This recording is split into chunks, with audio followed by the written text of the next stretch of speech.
హన్మకొండ జిల్లా భీమారం సమీపంలోని జగతి గార్డెన్లో కాళోజీ జూనియర్ కాలేజీ 12వ వార్షికోత్సవ వేడుకలు అట్టహాసంగా నిర్వహించారు। ఈ కార్యక్రమం principal secretary YKS chairman Shyam Sundar Reddy అధ్యక్షతన జరిగింది।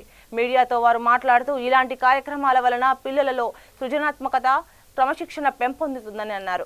అంతేకాకుండా ప్రతి విద్యార్థి పట్టుదలతో విజయం సాధించి రాష్ట్ర అభివృద్ధి దేశ అభివృద్ధికి తోడ్పడాలని కోరారు। యువత క్రమశిక్షణతో చెడు వ్యసనాలకు బానిస కాకుండా మత్తు పదార్థాలకు దూరంగా ఉండి మీ భవిష్యత్తు మీ కుటుంబ భవిష్యత్తును ముందుకు తీసుకువెళ్లాలని సూచించారు। ఎన్ని విజయాలు సాధించినా జన్మనిచ్చిన తల్లిదండ్రులు మరవకూడదని సూచించారు।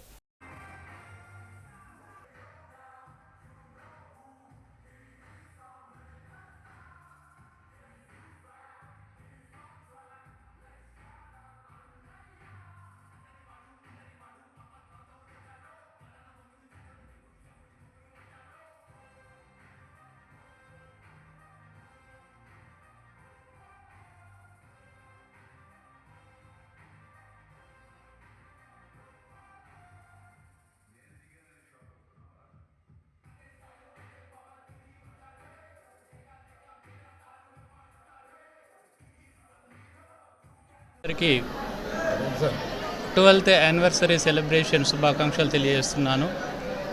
నేను కాలేజ్ జూనియర్ కాలేజ్ ప్రిన్సిపల్ను వైకేఎస్ నా పేరు। ఈరోజు జగతి గార్డెన్లో 12 సంవత్సరాల వార్షికోత్సవాలను చాలా ఘనంగా జరుపుకోవడం జరుగుతున్నది।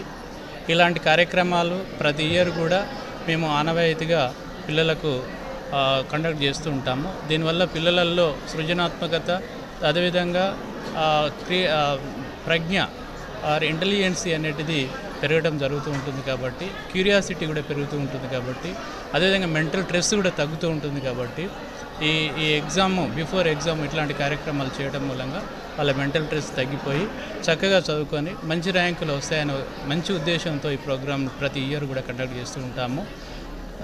విద్యార్థులైనా అదేవిధంగా తల్లిదండ్రులైనా కూడా విద్యను ఒక ఇది ర్యాంకులు అని కానీ అదేవిధంగా మార్క్స్తో కానీ సర్టిఫికెట్లని భావించకుండా విద్య అనేటువంటిది నీతి నిజాయితీలను నేర్పేదిగా భావించడం ఆ మనసులో అటువంటి విషయాన్ని పెట్టుకొని ఉండాలి। కానీ ఓన్లీ విద్యను ఒక ర్యాంకులు తర్వాత వచ్చేసి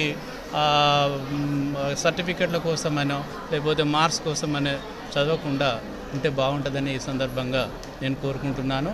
అట్ ది సేమ్ టైం ప్రతి విద్యార్థి కూడా ఒక మంచి గోల్స్ను ఏర్పాటు చేసుకొని ఆ గోల్స్ ప్రకారము ఆ టైం పంక్చువాలిటీతోని మంచి డిసిప్లిన్తో చదువుకున్నట్లయితే ఈరోజు అనగా 31/12/2025 సంవత్సరం రోజున మా కాలేజ్ జూనియర్ కాలేజీ 12వ వార్షికోత్సవ జరుపుకుంటుంది కాబట్టి ఈ పిల్లలకు మేము ఇచ్చే సందేశం ఏంటంటే మా కాలేజీలో ఇప్పటివరకు 12 సంవత్సరాలు యూనిటీగా ఉండి 6 డైరెక్టర్స్ మేమే సబ్జెక్టులు చెప్తూ అధ్యాపక బృందమై ఇప్పటి వరకు కూడా స్టిల్ మంచి ర్యాంకులతోటి మంచి పిల్లల్ని బయట పంపడం జరిగింది।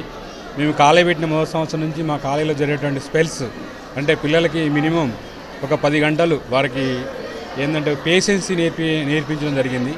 వారికి ఆ పేషెన్స్ తోటి ఈ 10 గంటల సమయాన్ని ఉపయోగించుకొని నెక్స్ట్ ఈ ఫ్యూచర్లో అంటే ఇంటర్మీడియట్ అయిపోయిన తర్వాత ఒక మంచి బీటెక్ కానివ్వండి లేదంటే ఒక మంచి గవర్నమెంట్ జాబ్స్ కానివ్వండి అలాంటి జాబ్స్కు ఈ 10 గంటల పేషెన్స్ని ఓర్చుకొని వారు ఖచ్చితంగా మంచిగా జాబ్స్ కొట్టాలని మనస్ఫూర్తిగా కోరుకుంటూ అలాగే వీరు ఇదే విధంగా అన్ని రంగాల్లోకి చొచ్చుకొని పోయి ఇప్పుడున్న పరిస్థితుల్లో అందరూ కూడా గవర్నమెంట్ జాబ్ కానీ ఏ జాబ్ వచ్చినా సరే 8 గంటల సమయం ఇస్తే వాళ్ళు 4 గంటలే సమయాన్ని సద్వినియోగం చేసుకున్నారు। మిగతా 4 గంటలు అనేది మన అందరి బాడీని అలసటగా చేసుకోకుండా వారిని 4 గంటలు ఉపయోగించు